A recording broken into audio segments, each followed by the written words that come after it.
মদিনার নবী বলেন, হে উম্মত, বরকতপূর্ণ রাত। আমার মাওলা প্রথম আসমানে আইসা ডাকে, আলা মিন মুস্তাগফিরিন ফাগফির লাহ।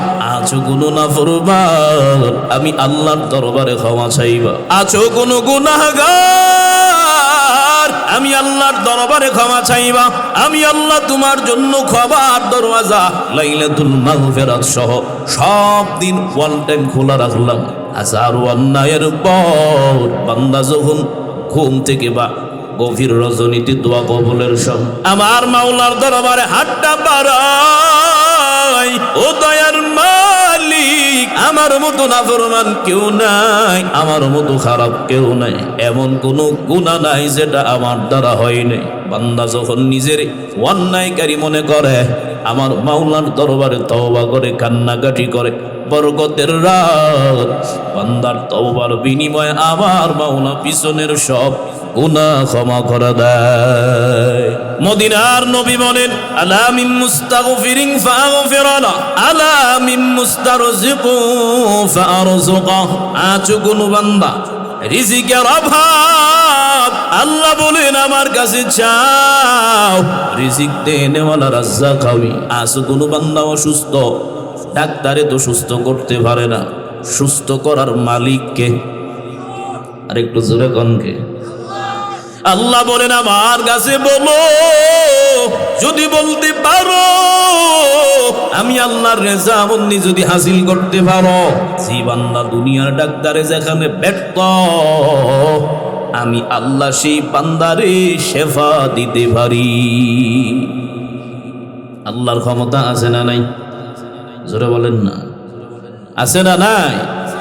আল্লাহ বলেন আমার কাছে যা লাগে যাও, বরকতের রাত, ঘুমাইবা না, ফজিলতপূর্ণ মনে করে আমল করা। কিন্তু আমাদের তো আমলের খবর নাই। আল্লাহ বলেন, গোলাম, দুনিয়াতে পাঠাইলাম একে অপরে পরস্পরে আমল নিয়ে প্রতিযোগিতা করো, কে কার থেকে বেশি পরিমাণে আমল করতে পারবা। আমরা দুনিয়াতে আসলাম প্রতিযোগিতা করি, তবে দুনিয়া নিয়ে করি, আখিরাত নিয়ে না। আল্লাহ বলেন, কে কার থেকে বেশি পরিমাণে আমল করতে পারো, কে কার আগে আমি মাওলার রেজামন্দি হাসিল করতে পারো, আমি আল্লাহ সেজন্য দুনিয়াতে পাঠাইলাম। কিন্তু না না, প্রতিযোগিতা দুনিয়া। আমার পাশের বাড়ির একজনের টাকাওয়ালা, আমি কেন পারি না? আমার পাশের বাড়ির একজনের সম্পদওয়ালা, আমি কেন পারি না? পাশের বাড়ির এক ছেলে 1 লক্ষ টাকা বেতন পায়, আমার সন্তানরে আমি তাগিদ করি, তুমি কেন পাও না? সন্তান প্রবাসে থাকে, বাবা টেলিফোন করে আর বলে, অমুক এলাকার অমুকের সন্তানে 1 লক্ষ টাকা বেতন পায়, নরসিংদী সদরে বাড়ি কিনছে, তুমিও তো প্রবাসে থাকো, আজ পর্যন্ত বাড়ি কিনতে পারলা না, আজ পর্যন্ত তো তুমি ঘরের পাশেও একটা জায়গা রাখতে পারলা না। অথচ আজ পর্যন্ত কোনো বাবা সন্তানরে বলে নাই, ও সন্তান আমার, তোমার পাশের বাড়ির ছেলেটা দৈনিক নামাজ পড়ে, তুমি কেন পড়ো না? পাশের বাড়ির সন্তানটা দিনের পথে চলে, তুমি কেন চলো না? পাশের বাড়ির সন্তানটা ওয়াজ মাহফিলে যায়, ভালো ভালো কাজে যায়, তুমি কেন পারো না? বোঝা গেল প্রতিযোগিতা করি দুনিয়া নিয়া, পরকাল নিয়া না। এর আল্লাহর গোলাম, অমুরব্বী বাবা, পর্দার অন্তরালের মা, মনে করেছো জীবনে আলেম হতে পারো নাই, মাদ্রাসায় যেতে পারো নাই, জীবন বোধহয় শেষ। না না, এমন মনে করিও না। আল্লাহ দেওয়ার ক্ষেত্রে কে আলেম কে গায়রে আলেম ভেদাভেদ করে না, কে শিক্ষিত কে মূর্খ আমার মাওলা ভেদাভেদ করে না। আমার মাওলার কাছে একটাই পরিচয়, দুনিয়াতে ছোট বড় ধনী গরিব যা আছে, আলেম গায়রে আলেম, আমরা সবাই কারো গোলাম। আরো জোরে কোন না, কারো। আল্লাহ বলেন, আমি দেওয়ার ক্ষেত্রে সবাই রে দেই, বরংস এই দেওয়ার ক্ষেত্রে যার তাকওয়া বেশি, ইন্না আকরামাকুম ইনদাল্লাহি আতকাকুম, বরংস এই মানুষের ভিতরে যার তাকওয়া বেশি, ভয় বেশি, আমলে ইখলাস বেশি, সে যদি আলেম নাও হয়, আমি মাওলা তার মর্যাদা আলেম থেকেও বাড়ায়া দেয়। আব্দুল্লাহ ইবনে মুবারক রহমাতুল্লাহ আলাইহি বড় একজন বুজুর্গ, ইন্তেকালের পর তার সমবয়সী একজন বন্ধু ঘুমের ঘরে প্রশ্ন করলেন, ও আব্দুল্লাহ ইবনে মুবারক, ও আব্দুল্লাহ ইবনে মুবারক, ইন্তেকালের পরে আল্লাহ তোমারে কেমন ব্যবহার করলো? আব্দুল্লাহ ইবনে মুবারক বলেন, দোস্ত, আল্লাহ আমারে জান্নাত দিছে। জান্নাত কেমন? জান্নাত তো বলা লাগে না, মা তাশতাহি আনফুসুকুম, জান্নাত বড় শান্তির ঘর, বান্দা ওখানে গিয়া চাইতে দেরি হবে, সামনে সাথে সাথে আসতে বিন্দু পরিমাণে দেরি হবে না, মানে চাইবে সাথে সাথে হাজির। আব্দুল্লাহ ইবনে মুবারক বলেন, জান্নাত নিয়ে অভিযোগ নাই, তবে আমার একটা অভিযোগ, বড় নিজের প্রতি আফসোস আছে। আমার পাশের বাড়ির একজন কামার, আল্লাহ ওরে আমার থেকে আরো বড় মাকামওয়ালা জান্নাত দিয়ে দিছে। সুবহানাল্লাহ। আব্দুল্লাহ ইবনে মুবারক বড় একজন তাবিঈ, আর যে কামার, কামার কি করে? স্বর্ণের দোকানে চাকরি করে। কামার কি করে? লোহা পিঠে। এবার বুজুর্গ ঘুম থেকে উঠে গেল, দৌড়াইয়া কামারের বাড়িতে চলে গেল। বিবিরে গিয়া পাইল, ও কামারের বিবি, তোমার স্বামী দুনিয়াতে কামার ছিল? হা, কামার ছিল। কি আমল করত? আমার স্বামীর তেমন কোনো আমল ছিল না। আমার কাছে লুকাইবা না, কি আমল করতো আমাকে বলো।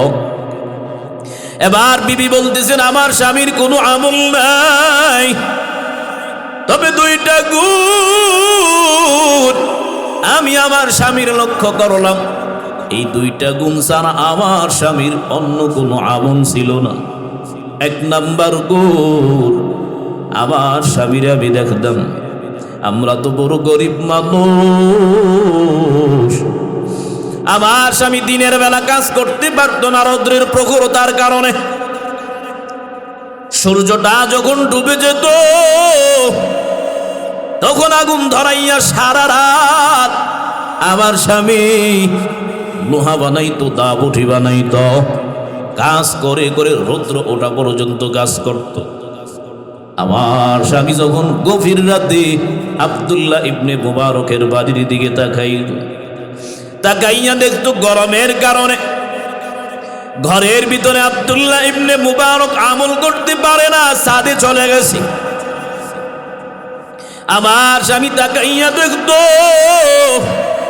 আব্দুল্লাহ ইবনে মুবারক নামাজে দাঁড়ানো, কোরআন তিলাওয়াত করে, তাসবিহ জপে, নফল নামাজ পড়ে, আমল করে।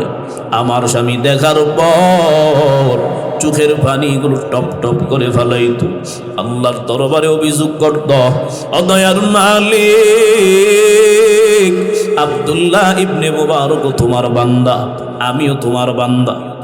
আব্দুল্লাহ ইবনে মুবারক তোমারে পাওয়ার জন্য আমল করে, তুমি আমার এত গরিব বানাইছো, আমি যদি আমল করি আমার সংসার চলবে না, আর যদি সংসার চালাই আমার আমল করার সুযোগ হবে না। ও আল্লাহ, আব্দুল্লাহ ইবনে মুবারক তোমারে পাওয়ার জন্য আমল করে, আর আমি আমার সংসার চালানোর জন্য রাত্রিবেলা পর্যন্ত আমার কাজ করা লাগে। তোমার লীলা খেলা, ও আল্লাহ, তুমি কাউকে রাখো গাছতলায়, কাউকে পাঁচতলায়। আমার স্বামীর এক নাম্বার গুণ ছিল, নিজে আমল করতে পারতো না, কিন্তু অন্যে যখন আমল করত অন্তরে বড় ব্যথা পেত, কষ্ট পেত। আমি কেন পারি না? আমাদের অন্তরে এমন লাগে না আরেকজনে আমল করে আমি কষ্ট পাই না, বরং আরেকজনে যদি সম্পদ জমা করে আমার কষ্ট লাগে, আরেকজনে যখন বাড়িঘর করে আমার কষ্ট লাগে। আব্দুল্লাহ ইবনে মুবারক বিবি বলেন, আমার স্বামী নিজে আমল করার সময় পেত না, তো অন্যে যখন আমল করত আমার স্বামী দেখে বড় কষ্ট পেত। আর আমাদের হালত হয়ে গেল এমন, আমার পাশের বাড়ির একজনে গাড়ি কিনছে, সম্পদ জমা করেছে, আমার মনে বড় ব্যথা, আমি কেন কিনতে পারলাম না, আমি কেন গাড়ির মালিক হতে পারলাম না। আমল নিয়ে আমাদের কোনো মাথা ব্যথা নাই। এবার বিবি ডাক দিয়া কয়, আমার স্বামীর 2 নাম্বার গুণ ছিল, আজান যখন হয়ে যেত লোহা যেই দিকে থাকতো ফালাইয়া দিত, পিছনে থাকলে পিছনে, সামনে থাকলে সামনে, ফালাইয়া সাথে সাথে নামাজে হাজির হয়ে যেত। আর আমাদের আজান হয়, নামাজের কোনো খবর আমাদের না, ঠিক নেই। ইমাম ডাকে, মুয়াজ্জিন ডাকে, নামাজে আসো, আমরা ইমাম মুয়াজ্জিনের ফাঁকি দিয়া অন্য রাস্তা দিয়া বাজারে যাই, ঠিক নেই। কোন রকম যদি ধরাও খায়, কয় লুঙ্গি ভালো না, ঠিক না, লুঙ্গি ভালো না, কত অজুহাত। নামাজ না পড়লে ইমাম মুয়াজ্জিনের কোনো ক্ষতি না, আমরা না গেলে ইমাম মুয়াজ্জিনের কোনো লস না। আজকে নামাজ পড়ার সুযোগ আছে, পড়ি না, এমন একটা সময় আসবে কিন্তু আমরা সুযোগও থাকবে, সময়ও থাকবে, পড়ার মতো পরিস্থিতি থাকবে না। আজকে শরীরটা ভালো, আজকে আমি নওজোয়ান, এমন একটা সময় আসবে দাড়ি চুল সব সাদা হয়ে যাবে, চামড়াগুলো ঢিলা হয়ে যাবে, হাঁটতে পারবো না, লাঠি ভর করে করে হাঁটা লাগবে। ওই সময়টা আসার আগে সময় থাকতে বাবা নামাজ পড়ো, আমল করো, আমলের মাথাটা বাড়াও, সময় থাকতে বাবা আমলের বোঝাটা ভারী করো, সময় থাকতে নিজের সময়টারে কাজে লাগাও, পরে আফসোস করে লাভ হবে না, পারও পাওয়া যাবে না। বিবি বলেন 2 নাম্বার গুণ, আজান হয়ে গেল, কাজকর্ম রেখে সাথে সাথে নামাজে দাঁড়ায়। ওই 2টা গুণ ছাড়া আমার স্বামীর অন্য কোনো গুণ ছিল না। এবার বুজুর্গ ডাক দিয়া কয়, বোন আমার, ওই 2টা গুণের কারণে আল্লাহ তোমার স্বামীর সম্মান কম দেয় না। ওই 2টা গুণের কারণে তোমার স্বামীরে আল্লাহ আব্দুল্লাহ ইবনে মুবারকের চেয়ে আরো বড় মাকামওয়ালা জান্নাত দিয়ে দিছে। আদিনা ফিদার দুনিয়া না হাসান, আদিনা ফিদার উকবা না হাসান, ইয়া গিয়াসাল মুস্তাগীসিন আহদিনা লাফতিখারা বিল উলুম والغنا हर गरीदे ने को तू तैयार है, जो न मांगे उससे तू बेजार है। আল্লাহ বলেন, গোলাম তোমরাও কলবটারে, অন্তরটারে পরিষ্কার করে আমার মাওলার দরবারে চাও। আল্লাহ বলেন, আমার কাছে চাইলে আমি খুশি, না চাইলে বেজার। যারা চায় আমি আল্লাহ তাদেরকে মন মতো দিয়া দেয়। আল্লাহ বলেন যে মানুষেরই আমি দেয় এমনও না, যত মাখলুকাত দুনিয়াতে হতে পারে সবার হাজত পূরণ করে কে? আর জোরে, ইয়া আইয়ুহান নাস আনতুমুল ফুকারাউ ইলাল্লাহ ওয়াল্লাহু হুয়াল গনিয়ুল হামিদ।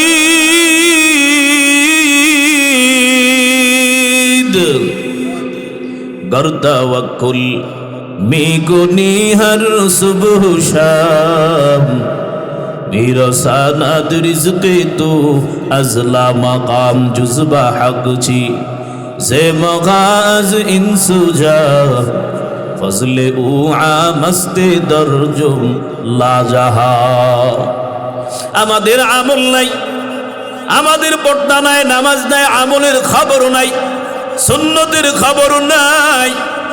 আমরা শুধু কৌশল শিখি কে কার থেকে সম্পদ বাড়াইয়া তার থেকে আমি বড় লোক কিভাবে হব, তার থেকে সম্পদওয়ালা, তার থেকে পদপদবীওয়ালা কেমনে হব।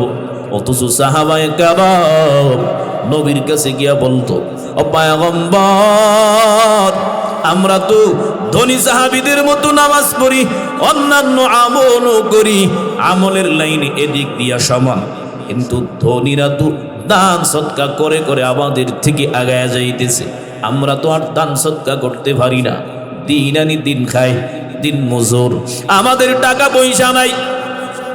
ও নবী আমল আমাদেরকে কিছু বলে দেন যে আমলগুলো করে তাদের দান সদকার উপরে চলে যাব। মদিনার নবী বলেন ছোট ছোট আমল তোমরা বেশি বেশি করো, ছোট ছোট ওজিফাগুলো কম, বেশি বেশি ছোট ছোট বেশি বেশি জপ। যে আমলটা নবী উম্মে হানি নবীর চাচাতো বোনকে বলে দিছেন, ও বোন আমল করতে তো নামাজ আর এখন তো আগের মতো পড়তে পারো না, বাড়ি আমলগুলো তো করতে পারো না, আমি ছোট ছোট আমলগুলো তোমারে বলে দেয়, আমলগুলো ঘরে বসে বসে করবা। আমল যদিও ছোট, ফজিলত ছোট না, ফজিলত আকাশ পরিমাণ বিশাল।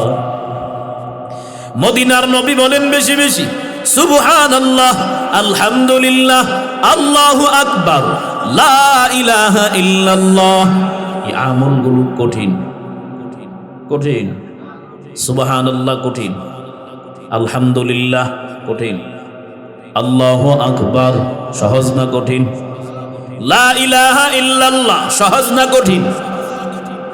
এই আমলগুলো যদি করতে পারি নবী কয় সর্বদা জিকির দিয়েছি বান্দাটা জিহ্বাটারে তরতাজা রাখবে, কিয়ামতের ময়দানে আমার আল্লাহ বান্দারে হাসাইতে হাসাইতে জান্নাতে পাঠায় দিবে। এই জন্য আল্লাহর নাম নিয়া হাঁটতেছো, ডান দিকে চলো, নবীর সুন্নত জিকির করো, জমিতে কাজ করতেছো জিকির করো, সমস্যা হবে না। ব্যবসা করতেছো কাস্টমার নাই, জিকিরটা করো। যদি আমল করতে পারো, সুন্নত অনুযায়ী ব্যবসাগুলো করতে পারো, বাকি অন্যান্য গায়রে সুন্নতওয়ালা ব্যবসায়ীর থেকে তোমার ব্যবসায় বরকত বাড়ায় দিবে কে? ব্যবসা কিন্তু একটা ইবাদত, ইবাদত না, ব্যবসা কিন্তু ইবাদত। হাদিস শরীফ আছে 80% রিজিক ব্যবসার মাধ্যমে আসে। মদিনার নবী বলেন আত-তাজিরু সাদুকুল আমিনু মা'আন নাবিয়্যিন ওয়াস-সিদ্দীকিন ওয়াশ-শুহাদা। পয়গম্বর বলেন সঠিক ব্যবসায়ী যারা ওজনে কম দেয় না, পরিমাণে ভেজাল করে না, গুণগতভাবে ভেজাল করে না, সত্যবাদী ব্যবসায়ীরা নবীগণ, সিদ্দিকগণ, শহীদগণের সাথে জান্নাতে থাকবে। যারা বলেন না নিজের লাভের জন্য ব্যবসা করব, যদি একটু নেক সুরতে নেক ভাবে করতে পারি, নবীদের সাথে আল্লাহ জান্নাত দিয়ে দেবে। তবে ব্যবসাটা লাগবে সুন্নত অনুযায়ী। আমাদের তো সুন্নত নাই, ব্যবসা করি নবীর তরিকায় না। মদিনার নবী বলেন একটা সুন্নত হলো বিক্রি করা মাল, কাস্টমার দোকানে পছন্দ, বাড়িতে গেল পছন্দ না, ফেরত দিয়ে আসে। আমগো ব্যবসায়ীরা দোকানে সাইনবোর্ড লাগায়, বিক্রি করা মাল ফেরত নেওয়া হয় না, ঠিক নেই, লেখে বিক্রি করা মাল ফেরত নেওয়া হয় না। নিতে কষ্ট ঠিক আছে, একটু কষ্ট লাগবে যে বিক্রি করে দিছি মালটা আবার ফেরত না। মনটারে যদি একটু নরম করে বিক্রি করা মালটা ফেরত নিতে পারি,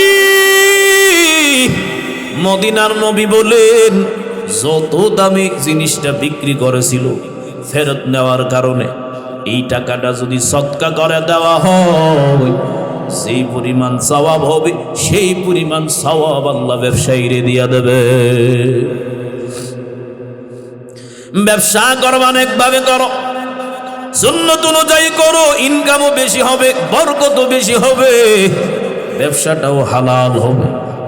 যারা ওজনে কম দেয়, পরিমাণে ভেজাল করে, মদিনার নবী কয় মান গাশশা ফালাইসা মিন্না, তারা আমার উম্মত না, তারা আমার উম্মত। গরু বিক্রি করবে, গাভী বিক্রি করবে, এক সপ্তাহ আগে থেকে বাছুরের দুধ খাওয়ায় না, দুধ বন্ধ করে দেয়, অল্প অল্প খাওয়ায়। বাজারে নিচে বিক্রি করার জন্য চালাক চোরে বিক্রি করছে। ক্রেতা জিজ্ঞাসা করে দুধ কেমন দেয়, কয় 10 কেজি। কারণ 10-12 দিন দুহন করে না, দুধ জৈমা আছে, 10 কেজি দুধ দেয়। এবার ক্রেতা কিনে নিল, যাওয়ার পরে বাড়িতে দেখে 1 দিন 2 দিন 10 কেজি দিল ঠিক, এরপর থেকে টাইনার 1 কেজিও নামাইতে পারে না। তো যার কাছে বেচছে ধোঁকা দিল না বিক্রেতা? নবী কয় মান গাশশা ফালাইসা মিন্না, যারা উম্মতরে ধোঁকা দেয় তারা আমার দলভুক্ত না। তোমার জিনিস যদি খারাপ থাকে তার কাছে উল্লেখ করো, জিনিস খারাপ থাকলে তার কাছে বলো, এটাই হলো নবীর সুন্নাত।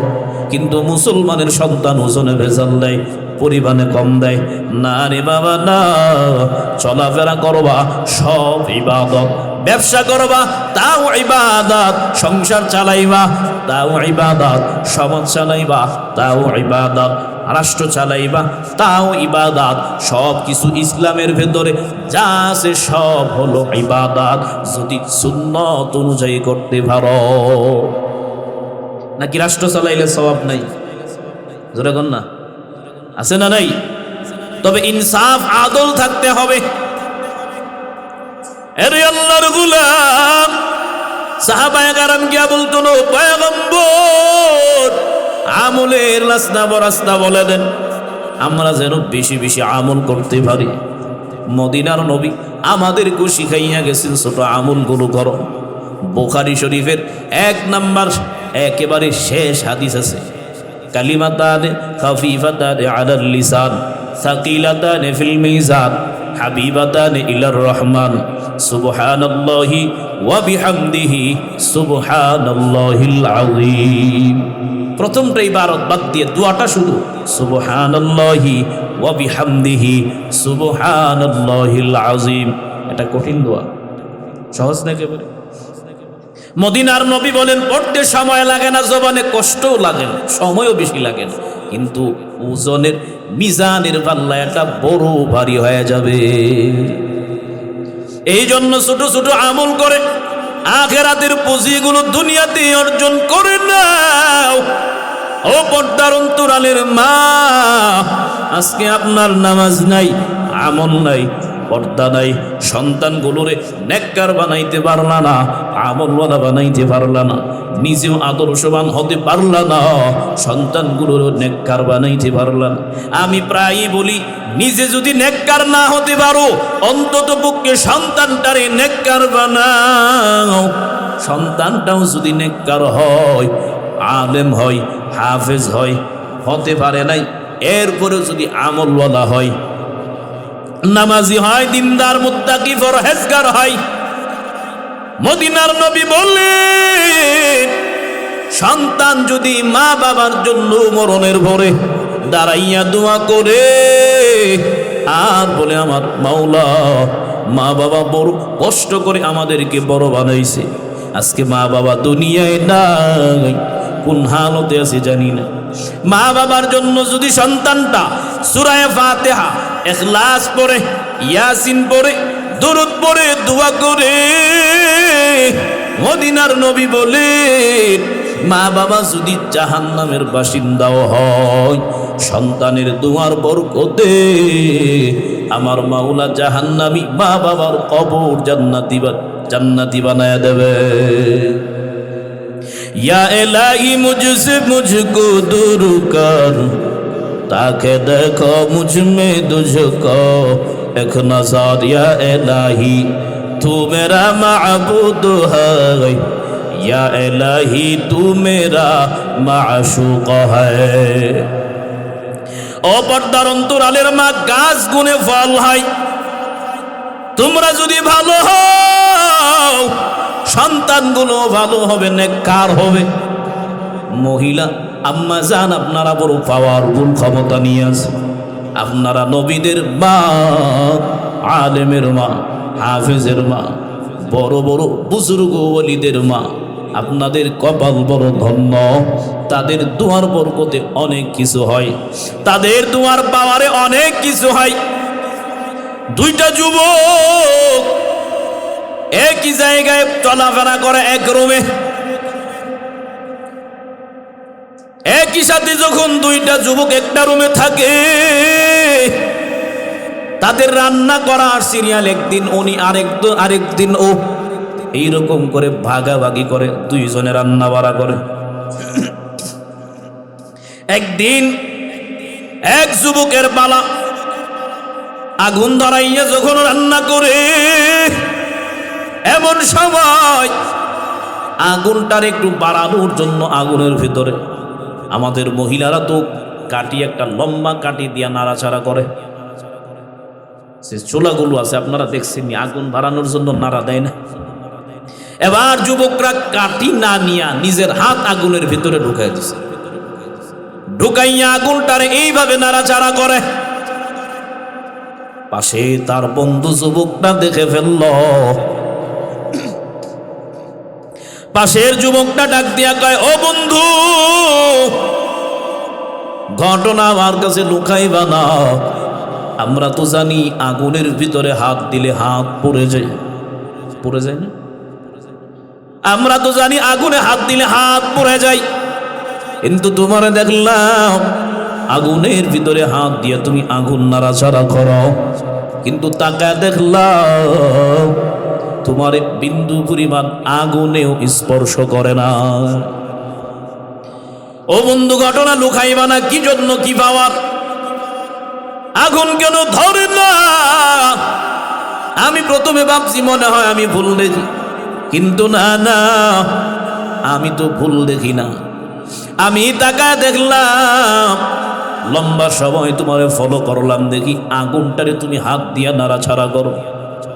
এবার যুবকটা ডাক দিয়া কয়, বন্ধু, আবার এই ঘটনা যদি তোমারে বলতে চায় আমার একটু পিছনে যেতে হবে।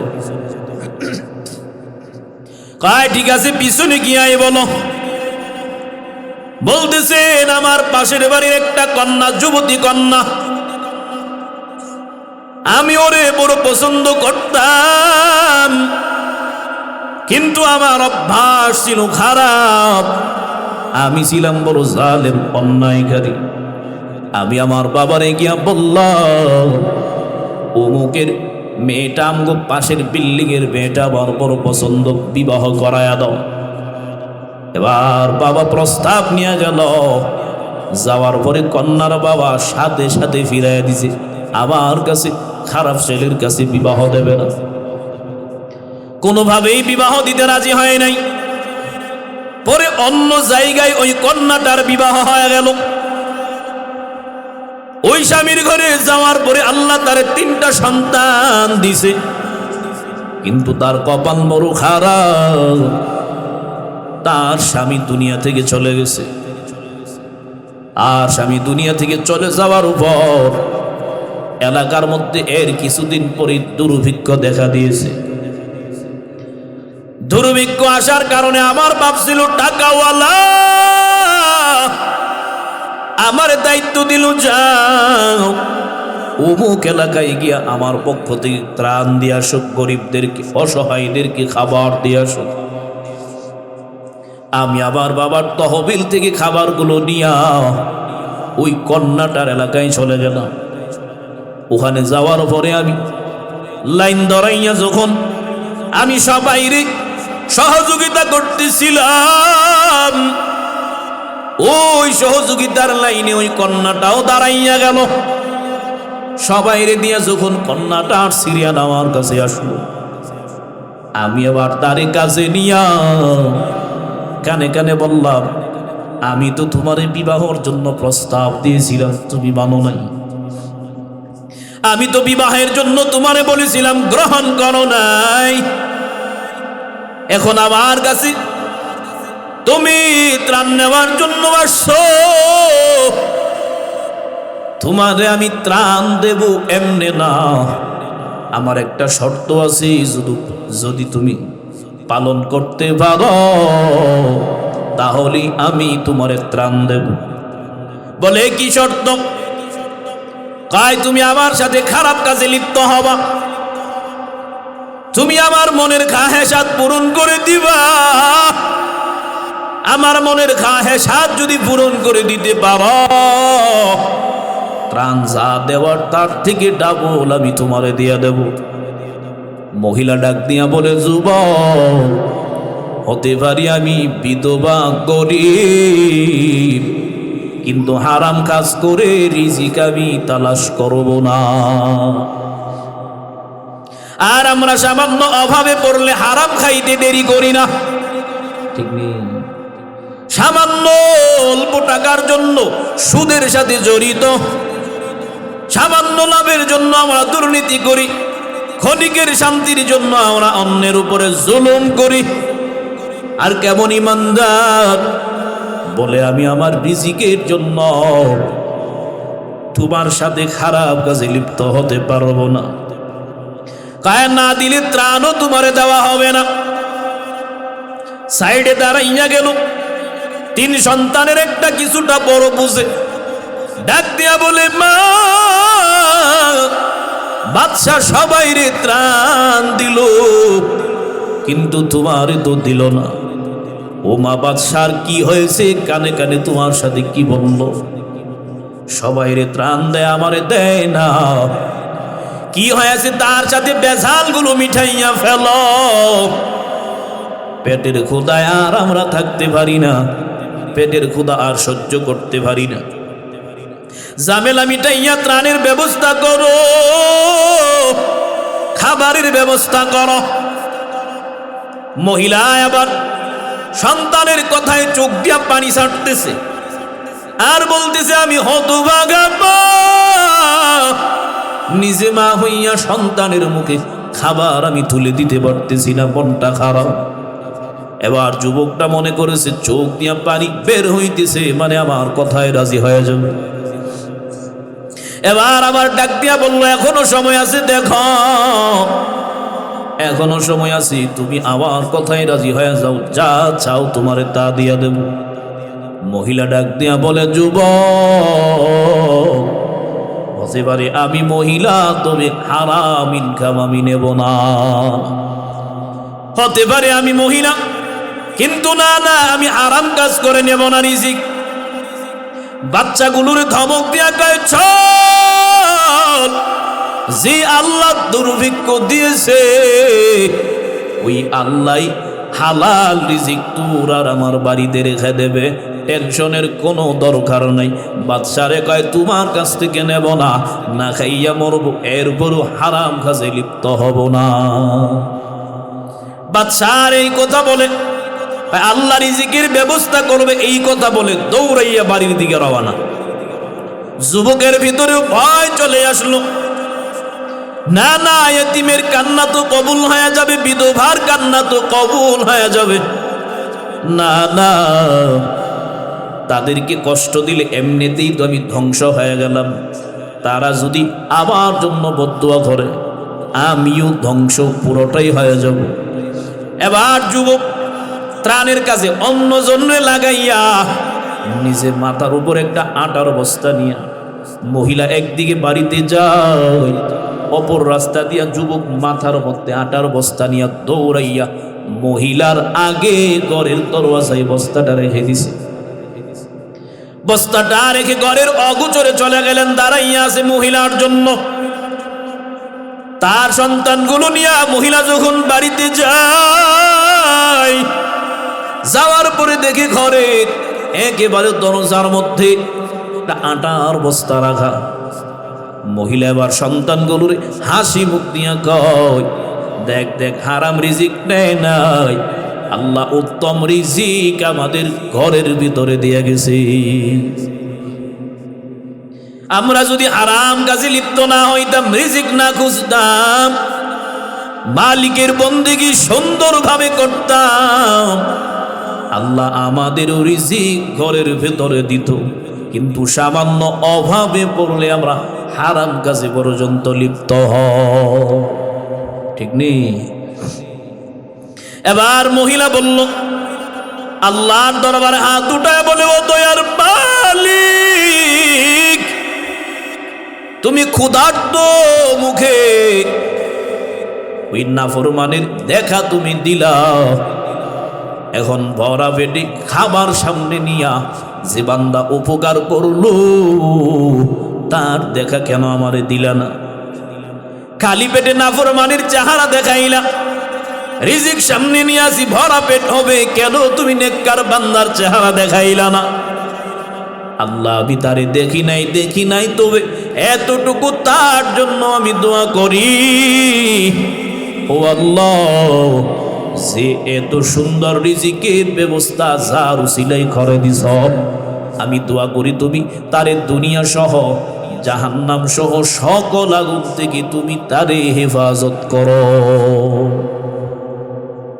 এবার এক বন্ধু আরেক বন্ধুরে বলতেছে, ও যুবক বন্ধু আমার, মহিলা যখন এই কথাগুলো আল্লাহর কাছে দোয়া করো, আমি তো বাসে সুর বসা, আমি তো তার পাশে দাঁড়ানো কথাগুলো শুনলাম, এই দোয়ার পর আমার আর দুনিয়াতে যত আগুন থাকুক না কেন, আল্লাহ হয়তো তার দোয়া কবুল করে নিছে। এরপর থেকে আগুনে যতই হাত লাগায়, আগুন আমারে স্পর্শও করে না। অপর্দার অন্তরালের মা, তিনিও তো তোমার মতো মা, তিনিও তো তোমার মতো মহিলা।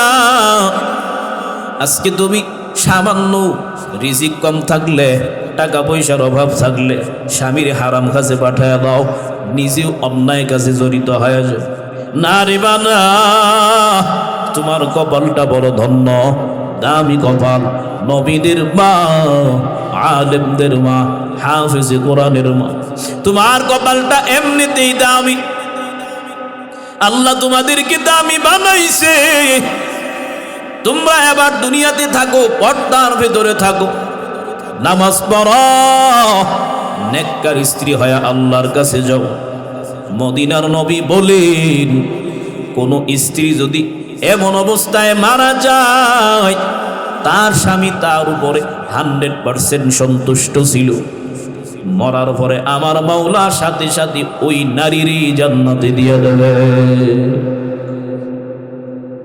আল্লাহ বলেন, আর রিজালু কাওয়ামুনা আলান নিসাই বিমা ফাদ্দালাল্লাহু বা'দাহুম আলা বা'দ ওয়া বিমা আনফাকু মিন আমওয়ালিহিম। আমাদের কষ্ট হইতেছে, আমরা লম্বা বেশি করব না, মুনাজাত দিয়ে দেব, আমরা ওঠা বসা না করি, কেউ আমরা বসবো তো ইনশাআল্লাহ অল্প সময়। আল্লাহ বলেন, আমি নারীদের অভিভাবক পুরুষদেরকে বানায়া দিলাম, এবং একজন অপরের উপরে আমি আল্লাহ শ্রেষ্ঠত্ব দান করলাম। ফাসসালিহাতু কানিতাতুন হাফিজাতুল লিল গায়বি বিমা হাফিজাল্লাহ। এক নম্বরে মা, তোমার জন্য উচিত হবে নেককারিনী স্ত্রী হওয়া। ফাসসালিহাত মানে নেককারিনী, ভালো স্ত্রী। ভালো স্ত্রীর গুণ হলো, এই আয়াতের ব্যাখ্যায় আসছে 4টা। কয়টা? 4টা কাজ যদি মা করতে পারো, কিয়ামতের ময়দানে আল্লাহ অর্ডার করবেন, যাও জান্নাতের 8টা দরওয়াজা, সেই দরওয়াজা দিয়া পছন্দ ওইটা দিয়াই তুমি জান্নাতে চলে যাও। সুবহানাল্লাহ বলবেন না? নাকি আপনাদের জন্য হাদিস না দিকে সুবহানাল্লাহ বলবেন? 1 নাম্বার গুণ, যে নারী 5 ওয়াক্ত নামাজ পড়বে। 2 নাম্বার, রমজানে রোজা রাখবে। 3 নাম্বার, স্বামীর সম্পদ আল্লাহ দেওয়া প্রদত্ত সম্পদের হেফাজত করবে। 4 নাম্বারে স্বামীর শরীয়ত সম্মত আদেশগুলো মানবে। ওই 4টা কাজ যদি মা করতে পারো, যে দরওয়াজা জান্নাতের পছন্দ ওইটা দিয়েই জান্নাতে যাওয়া যাবে। স্বামীর আদেশগুলো মানতে হবে। আমগো আম্মা জান করে অর্ডার যদি স্বামী করে ডান দিকে যাও, মহিলারা যায় বাম দিকে, ঠিক নেই। স্বামী যদি কয় এই কাজটা করো না, করলে তোমার অনুমতি নিয়ে আমার করতে হবে। স্বামী যদি নিষেধ করে বাবার লাশও দেখা যাবে না।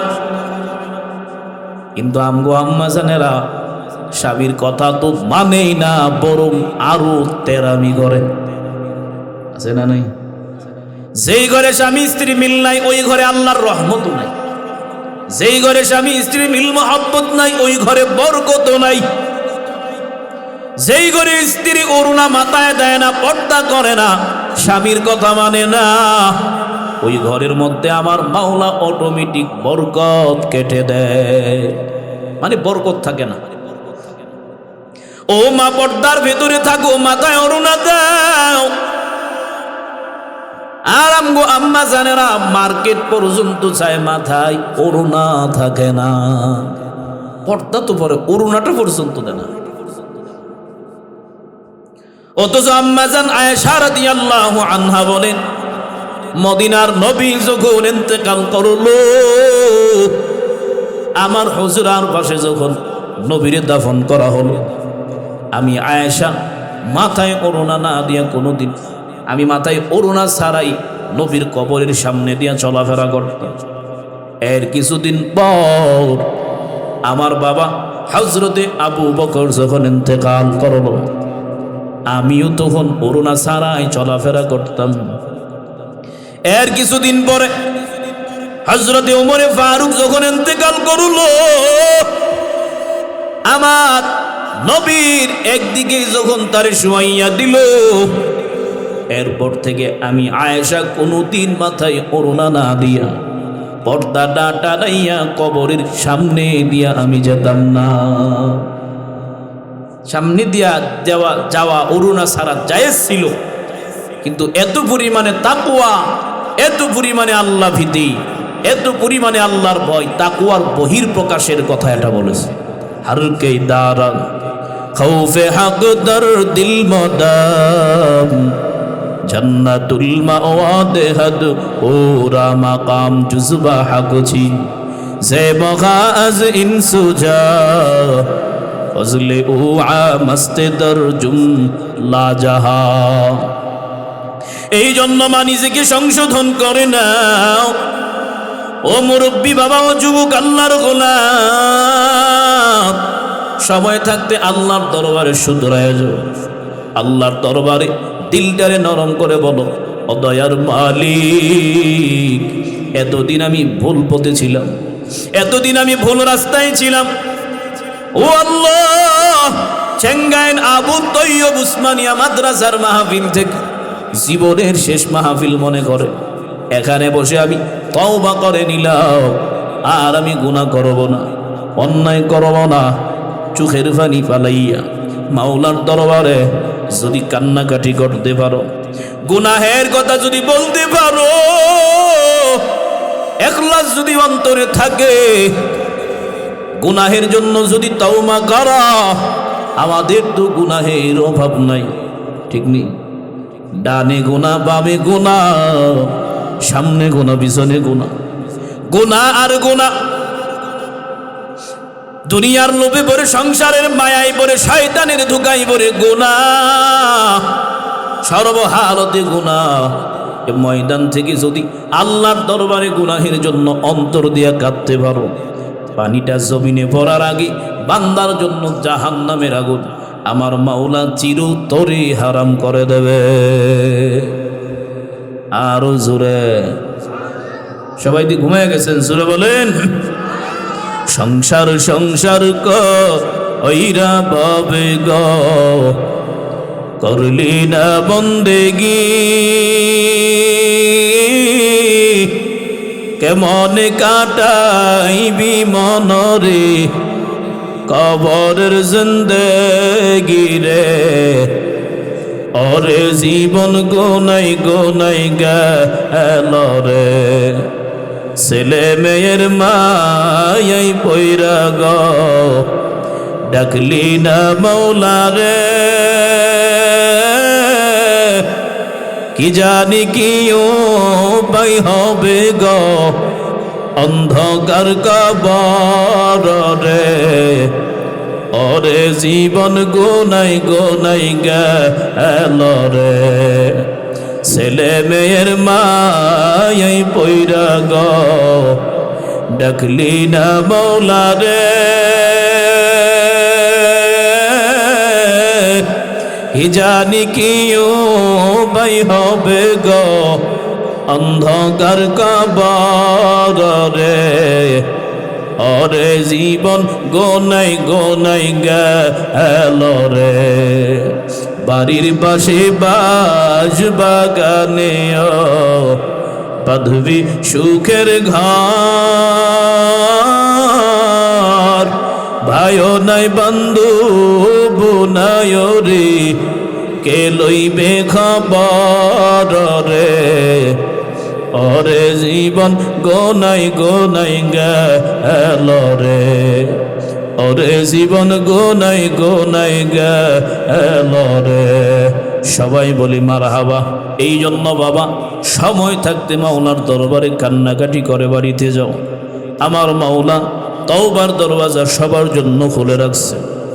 ও বান্দা, আমি আল্লাহর দরবারে জীবনের শেষ মাহফিল মনে করে ক্ষমা চাও। কোন দিন যেন হায়াত শেষ হয়ে যায় জানা নাই। এমন কোনো দিন নাই মানুষ মরে না, এমন কোনো দিন নাই ইন্না লিল্লাহর আওয়াজ কানে আসে না।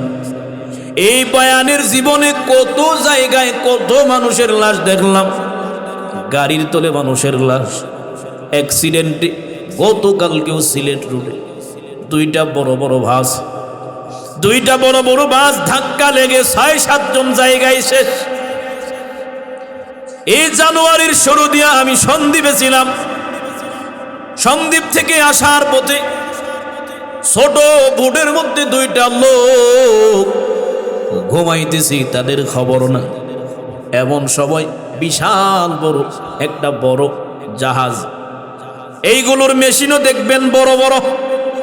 ওই মেশিনগুলো যখন দ্রুত গতিতে চলে, আশেপাশে যা থাকে সব মেশিনের কাছে নিয়ে নেয়। আমি সন্দ্বীপ থেকে সকালবেলা আসলাম, আসার পরে যখন ঘাটে আসলাম সন্দ্বীপে, কুমিরা ঘাটে আসার পরে দেখলাম বোট, বিশাল বড় স্পিড বোট যেটারে আমরা, ওই বোটটারে দেখি একেবারে টুকরা টুকরা। সামনে গিয়ে শুনলাম যে দুইটা লোক ছিল ওই জাহাজের ফাঁকায় তাদেরকে টুকরা টুকরা করে ফেলেছে। হায়াতের কোনো নিশ্চয়তা নাই বাবা। এই বয়ানের জীবনে গোটা বাংলাদেশে কত লাশ চোখের সামনে দেখলাম, এত পরিমাণে এমন লাশও আমি দেখলাম যেগুলো বললে আমার লোম পশম পর্যন্ত দাঁড়ায় যাবে। কত আল্লাহর বান্দা বান্দির অ্যাক্সিডেন্টের মরণ আমি দেখলাম। এই জন্য বাবা, কার জন্য জানি বাঁশ বাগানে বাঁশ বড় হয়ে গেছে, কার জন্য জানি দোকানে কাপড় রেডি হয়ে গেছে, কার জন্য জানি সময় হয়ে গেছে। মনে রাখবা বাবা, দুনিয়াতে বাড়ি ঘাড়ি কোনো কিছুর অভাব নাই, একেবারে তুমি সফল বান্দা। এরপরে মরবা, টাকা নাই পয়সা নাই কোনো কিছু নাই, এরপরেও মরবা। যে ধন সম্পদের মালিক, ক্ষমতার মালিক, সেও মরবে। যার ক্ষমতা নাই রাস্তায় থাকে সেও মরবে। এই জন্য বাবা, আল্লাহর দরবারে ময়দান থেকে তওবা করে কান্নাকাটি করে বাড়িতে যাও। দয়ার মালিক, যতদিন বাঁচবো আর গুনাহ করব না, আর অন্যায় করব না, আর আমরা গুনাহের রাস্তায় যাব না। ও আল্লাহ, ময়দান থেকে তওবা করে গেলাম। তওবা করার যদি নিয়ত হয়, মুনাফিকি যদি না থাকে, খাঁটি তওবার নিয়তে এই ময়দানে দুটো হাত উঁচু করে আমার মাওলারে দেখায়া দাও। নারায়ে তাকবীর, নারায়ে তাকবীর। আয় আল্লাহ, আমাদের সকলের হাত কবুল করে নেন। তওবা করতেছি, আর অন্যায় করব না, নামাজ ছাড়ব না, বেপরদায় চলব না। আয় আল্লাহ আমাদের তওবা কবুল করে নেন, তওবার উপরে মজবুত হয়ে চলার তৌফিক দান করেন, বলেন আমিন।